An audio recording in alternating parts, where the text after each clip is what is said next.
Tadını çıkartın mı çayların? Oruçla çıkartın. En az karşılığı 1 yıldır günlük orucunuzun. Yarın zaten cumaya dayanacaksınız. Oruçlu dayanın kandili. Daha önemlisini söyleyeceğim ben size. Adam kazanın.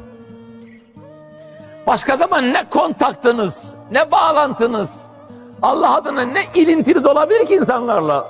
Damdan düşer gibi nasıl İslam anlatacaksınız siz? Vesile arayın arkadaşlar, vesile arayın. Bir cenazeyi vesile edinin. Askere uğurlamayı vesile edinin.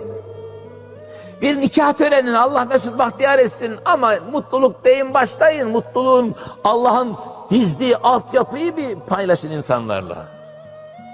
Arkadaşlar, insanlara Allah'ın şu yüce davasını paylaşmak için, paslaşmak için güzel anları kullanın.